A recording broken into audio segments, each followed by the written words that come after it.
agreement. Now, after selling a policy, you're going to bridge over from the FSC to the Hawksoft to actually print the broker agreement. Now, let's review each page. I'll give you the details of each document, and also I'll give you a quick summary so you could explain it to the client. Now, first of all, let's start off with the broker agreement. Now, the broker agreement is going to give you a few bits of information. First of all, it's going to show the date that the policy was processed. So it shows July 29, 2019. That's technically when the policy is effective and coverage starts the 29th of July. It also has our license number, and it gives you a quick description that the broker fee, which is $150, is not refundable if the policy is canceled. It also gives you the future fees in case they add any vehicles or any drivers. There's a $100 endorsement fee. Now, to process a monthly payment in the office, there's a $10 processing fee. Now, the middle part, cancellation and cancellation request. Now, customers are going to have to sign a document, sign a cancellation request for us to cancel the policy. If they call us, we're not able to cancel the policy over the phone. They actually have to sign a document. Special power of attorney just technically means that we represent the client within their auto insurance policy. Now, the way you're going to explain it to the customer, you're going to let them know that as of today, the policy is active. So as of July the 29th, the policy is active and coverage is going to start as soon as they leave the office. Just in case they make any changes in the future, such as adding a car, adding a driver, there's a $100 endorsement fee. Just in case they make any payments in the office, there's a $10 processing fee, which they could eliminate if they want to set up their policy to be EFT. Technically, they'll deduct the payment out of their checking account, or they could simply make the payment over the phone, online, or through the mail. Also, if the policy is canceled as of today, the initial payment is not refundable. So you're going to explain to the client that if they choose to cancel the policy any day after today, the initial payment is not refundable. You're going to have them write the statement on the top. You could do it in Spanish or you could do it in English. I have read and understand the above. Now they could simply just write yo entiendo or I understand, I have read. As long as they summarize it, but they write it, that's more than enough. So in Spanish, they could just simply put yo entiendo. In English, I understand. And they're going to sign it. So I'm also going to show you the spaces that they need to either sign, initial, or copy the statement. Now the second page is a broker fee disclosure form. Now to make it easy, this document is a second reminder that the initial payment is not refundable. So that's technically all you need to explain to the customer. You're going to tell them this is a second reminder that if you cancel the policy as of today, the initial payment is not refundable. Please initial. Now the following form is a disclosure form. Now this form gives you the summary and details of the car and the coverages. There's a lot more information, but the only thing you're going to explain to the client is just the coverages and the car. So you're going to tell the customer you're getting insurance for a 2002 Corolla for basic liability, 15, 30, and 5. So technically, you're just giving them a quick summary of the vehicles and the coverages. You're going to have them sign in the bottom, and they're also going to type, they're going to write yo entiendo or I understand. The following form is a promise to provide agreement, technically a PTP. Now, if the client is missing any information such as proof of marriage, proof of residency, valid registrations, or a valid license, you're going to have them initial the box or the area of the missing paperwork. You need to explain to them that they need to provide us with the documents or information that we need within the next 3 to 5 days. The sooner the better, because if they don't, there's information that's necessary to guarantee the rate. So if they don't provide it, the policy could increase, the payment could increase. Have them sign it and date it. The following page is a courtesy notice. This is very easy. It's just a reminder of the monthly payments, and also the next due date. So in this case, you're going to tell the customer your payments are 120 and the next payment will be 8/27/2019. Always write 2 days prior to the 30-day mark.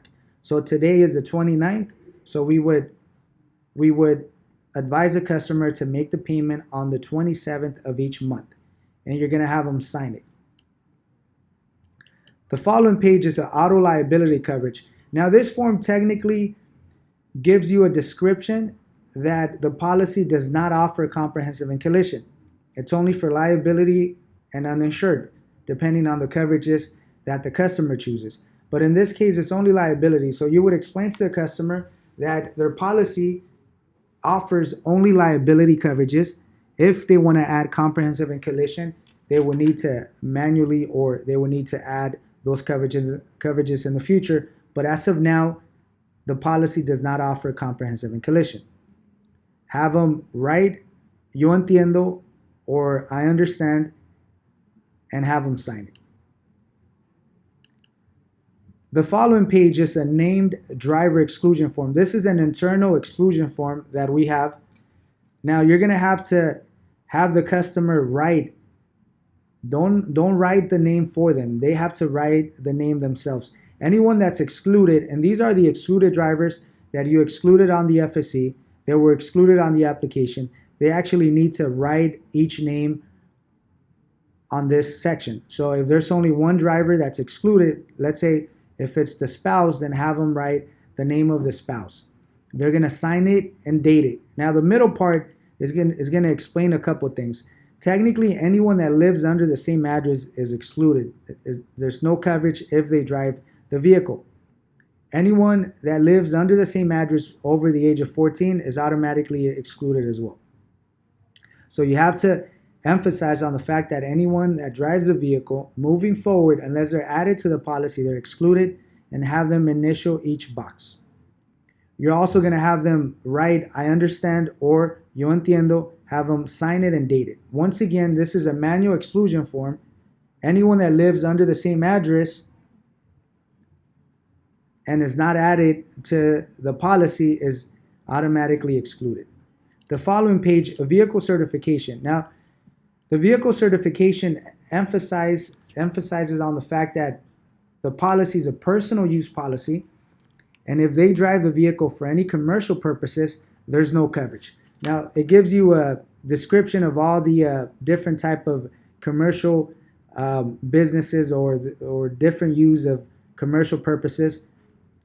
But once again, if they drive the vehicle for any commercial purposes, there's no coverage. It's a personal use policy only. You're going to have to write the year, make, and model, have them sign it and date it. The bottom part is just a quick disclosure that just in case we help them cancel or help them submit a cancellation request to a policy that's not a policy through us, as a courtesy, we're going to submit the request, but they're still responsible to follow up with the actual company to confirm that the request and the process was submitted. So they're going to sign it. The next part is technically a privacy disclosure form. You're just going to have them initial and date it. Just review that all the information is confidential and we do not disclose or share the information with anybody. It's only used for their policy.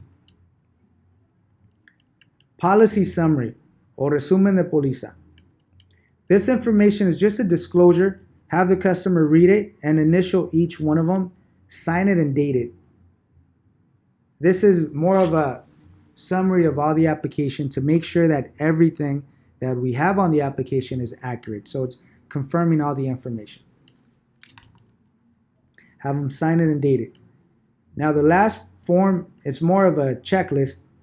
You're responsible to check all the application, all the paperwork. You're going to choose the ones that are relevant to your application, and you're going to sign it.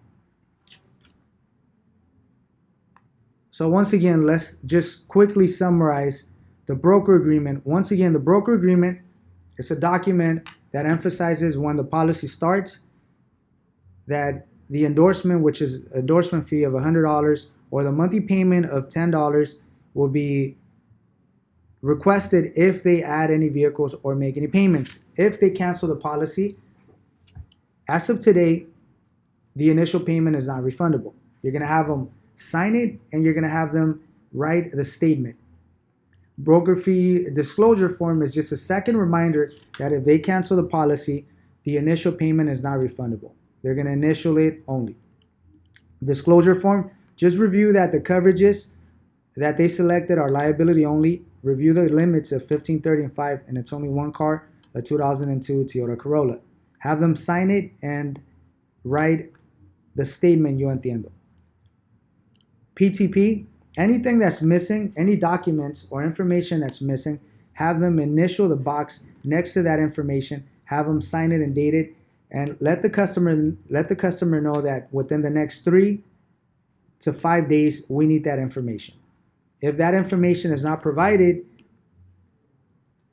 there's a risk that the monthly payment could increase. The following one is a courtesy notice. Courtesy notice simply reviews the next monthly payment and the due date. So the next payment is due 8/27 and their future payments are 1/20. So let them know that the payment will be due within that date. Have them sign it. Auto liability, it emphasizes that comprehensive and collision is not part of the policy. They only have liability. If they want to add comprehensive and collision, they're welcome to process an endorsement. Have them copy the statement or write the statement yo entiendo or I understand and have them sign it. Name driver exclusion, any excluded drivers, any drivers that are excluded on the FSC and on the application, the customer needs to write the name of that person within this space. Have them sign it and date it. Explain to the customer that anyone over the age of 14, anyone that lives under the same address, anyone that's not on the policy is excluded from the policy. And have them initial all the spaces. Have them write I understand or yo entiendo, have them sign it and date it. Vehicle certification, it lets the customer know that the policy that they purchased is a personal use policy and there's no coverage if they use the vehicles for commercial purposes such as deliveries. Have them sign it and date it. You're going to need to write the year, make, and model of the car. And then the bottom part, have them sign it. It emphasizes that if we help them cancel the policy or to submit a cancellation request to a company that's not us. So if they have a policy with a different company through a different agency, as a courtesy, we could submit a cancellation request, but the customer is still responsible to follow up and to confirm that the policy was actually canceled. Technically, the only thing we do is we submit the request for them. The following document is a privacy disclosure form that all the information is confidential and we don't use it for anything other than servicing their policy. Policy summary, they're going to read this and confirm that all the information is correct. And then once again, the last form is just simply a checklist to help you confirm that all the information, all the signatures, that everything was collected.